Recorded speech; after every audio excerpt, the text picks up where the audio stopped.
Have you ever felt that chill crawl up your neck when listening to an old story told by dim light, where the low, slow voice of an elder seems to echo deep in your mind? Yeah, in certain corners of rural Brazil, those tales aren't just bedtime stories meant to scare children, they're supernatural accounts, passed down through generations, with a haunting hint of truth that's hard to ignore. Imagine living on an isolated ranch, surrounded by endless cornfields, where the silence of night is broken by whispers rustling through the leaves, light footsteps with no trace, and a constant sense that something or someone is watching. Her name? No one knows for sure. But around here, they call her the woman of the cornfield. A phantom-like entity, a presence that haunts the crops, and they say she takes the children who dare to wander too close alone. In this horror story, inspired by real events and rural legends, you'll dive into a world where the line between the natural and the paranormal is thinner than most believe. We'll follow the unexplained disappearance of a child, the eerie apparition of a woman in white, and the bone-chilling moments that can shake even the most skeptical, all leading to what happens when people ignore the warnings whispered by the land itself. But be careful, not everyone who enters the cornfield comes back. And those who do, they're never quite the same. Ready to hear this story? Then take a deep breath. Because from this point on, every sound you hear at night might feel just a little closer. I arrived at my uncle's ranch on a sweltering late afternoon, the kind where the sun burns not just from heat, but out of sheer stubbornness. The property sat deep in the countryside, tucked between gentle hills and, of course, surrounded by a vast cornfield that seemed to stretch into forever. On that very first day, I overheard whispers among the locals about a woman who appeared in the middle of the corn. I laughed and asked if she was just a neighbor. One of them looked at me, dead serious. Neighbor? That's no neighbor, son. That's a ghost. I couldn't tell if it was a joke or a warning. My uncle, a quiet and simple man, avoided the topic completely. But come nightfall, he'd lock the doors, bolt the windows, and shut off the porch lights like clockwork. Said it was for safety, outsiders, he claimed. But I could tell it was something else. One evening, I watched from the window as a village boy ran near the cornfield, only to be yanked back by his mother with a stern scolding. I told you not to play near the cornfield at night. That struck me as odd. No one ever seemed relaxed when the wind rustled through those rows of corn. As the days passed, I began to feel it too, that tight tension in the air. Folks on the ranch avoided walking alone through the fields, especially after sunset. They whispered that children had gone missing out there before, and it all started after some woman in white had been seen wandering among the crops. It felt like the whole ranch was quietly ruled by rural legends and folk beliefs no one dared admit out loud. Even the nightly prayers started getting more frequent and more desperate. But what truly struck me, what made every hair on my arm stand up, was how, at dusk, not a single bird lingered in the cornfield. No chirping, no fluttering, not even a cricket's call. Just silence. Total silence. Like nature itself knew something we didn't. That unease gnawed at me. Slowly, I began to realize that what I was witnessing wasn't just some campfire horror story, it was woven into the daily life of this place. Part of the routine. Part of the fear. It didn't take long for me to realize the cornfield wasn't just a backdrop, it was a character in the story. On those first nights, the wind would make the corn leaves brush against each other in a rhythm that felt almost hypnotic. But some nights, it went beyond just natural sounds. You could hear soft footsteps, like someone barefoot moving carefully between the rows, with a slow, ceremonial pace. And sometimes, I swear on everything, I heard a woman's voice echoing among the stalks, calling a name I couldn't quite make out. At first, I tried to be rational. Wind. Echoes. Imagination. That's all. But when my cousin started locking his bedroom door at night and whispered, "She gets more active on full moons," I knew it wasn't just in my head. One night, I heard sounds outside, not normal ones. The kind of sounds you feel in your chest before you register them with your ears. A dragging noise, dry and slow, like wet cloth being pulled across the earth. And then that voice again. Soft, sweet, and terrifying. Like a mother calling her child but without a soul. Curious and more than a little shaken, I asked Dona Nina, the ranch cook, if they'd ever had issues with thieves or wild animals. She lowered her gaze, made the sign of the cross, and murmured, "What walks here, it's not animal or man. It's something old. Something from the land." Then she told me about the old times, when people already spoke of the spirit of the woman in the cornfield, who appeared only to those who ignored the signs. One of those signs, she said, was this: hearing voices at night calling someone who doesn't yet know they're about to disappear. What got to me most was how the other ranch folks didn't even pretend they didn't believe anymore. Whenever someone mentioned hearing footsteps in the cornfield, the room would go still. No one laughed. No one brushed it off. It was as if they all knew this was part of the curse that clung to the land. That woman, or whatever she was always there. And the scariest part? She seemed to be waiting. For something. Or for someone. It was one of those scorching afternoons where the ground itself seems to shimmer in the heat. My son, Lucas, was playing near the chicken coop with a little toy truck, while I kept half an eye on him. One moment, he was there, the next, there was nothing but silence. I called his name once. Twice. 10 times. Nothing. It felt like the air had been knocked out of my lungs. I sprinted around the house, heart racing, and then I saw at his toy truck's wheels, still spinning in the dirt, right near the edge of the cornfield. It was like the ground had vanished beneath my feet. I shouted for him, ran into the corn without thinking. The sound of the stalks brushing my face was almost deafening, but what chilled my blood were the voices. Soft, rhythmic, and haunting, as if they were calling someone back. But not me. They were calling his name. Lucas. I felt this cold shiver run through my spine, the kind that doesn't just make your skin crawl, it digs deep into your bones. I turned and ran back to the ranch, drenched in sweat and panic. This wasn't just a case of a child getting lost. It was the kind of mysterious disappearance that people in that region were too afraid to even talk about. The entire family jumped into action. My uncle, cousins, neighbors with flashlights and dogs, everyone spread out through the property. We searched every inch: the pond, the shed, even armadillo burrows. We screamed his name, we prayed, we begged. Still nothing. Then one of the neighbors, old Arivaldo, looked at me and said something he'll never forget. "If he went into that cornfield, we'd better prepare our spirits." That line shattered me. What did he mean, prepare our spirits? It felt like he was saying Lucas wasn't coming back.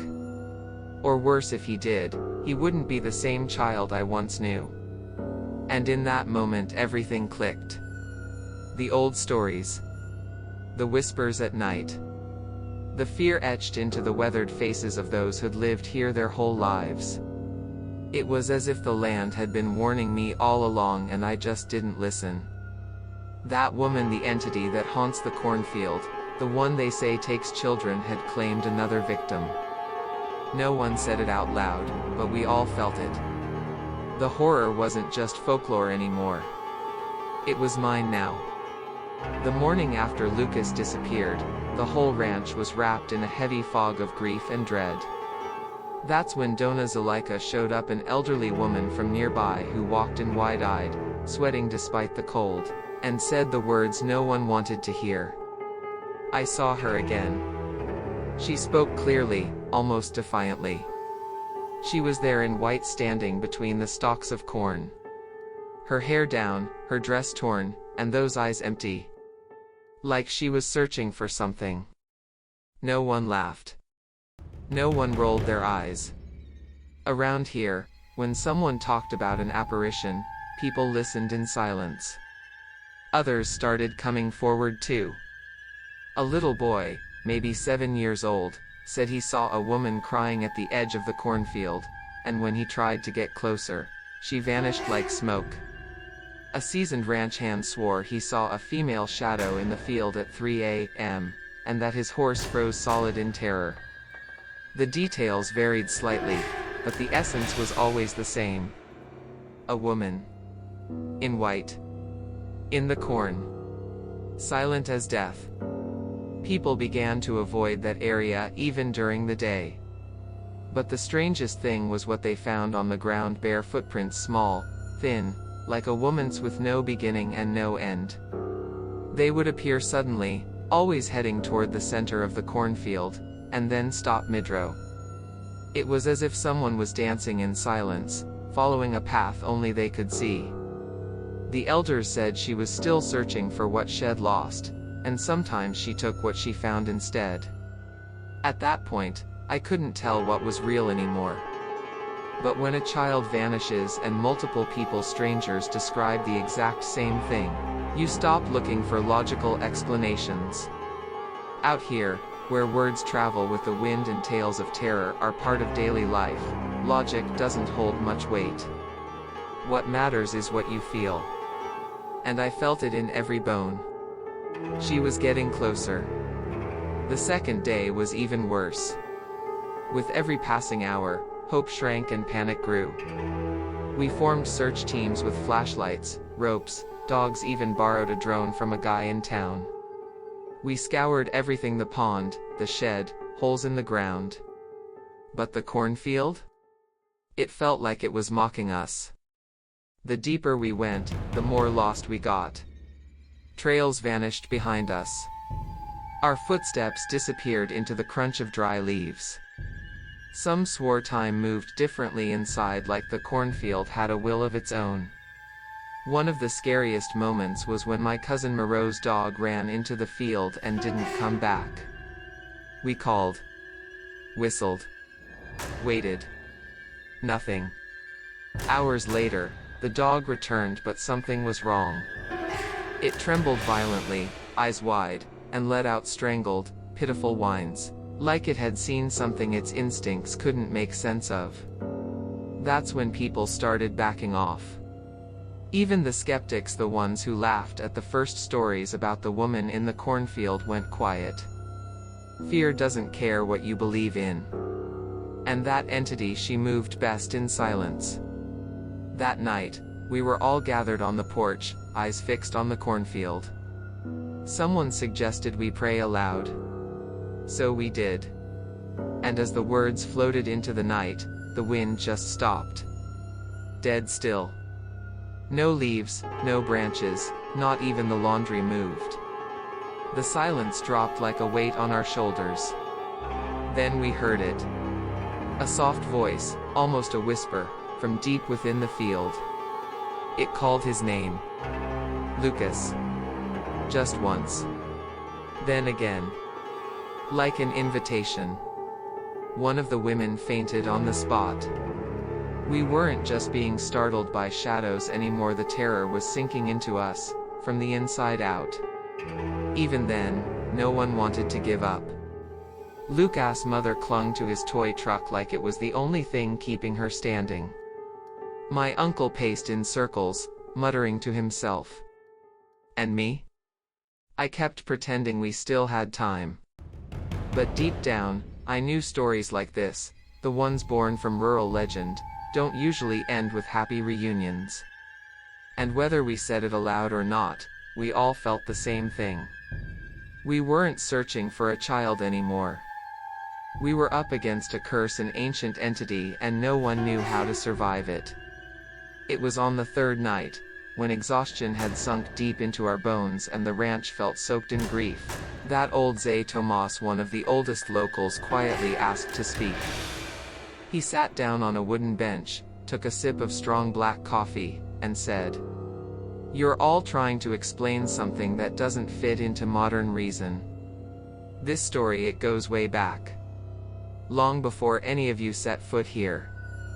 The younger folks rolled their eyes at first, but no one interrupted. His voice had the weight of someone who had seen too much in this land. He said the legend began decades ago, when a woman, young and pregnant, was cast out of the village accused of adultery, disgracing her family, her faith, and their traditions. She ran into the fields and was never seen alive again. Not long after, the first children began to disappear.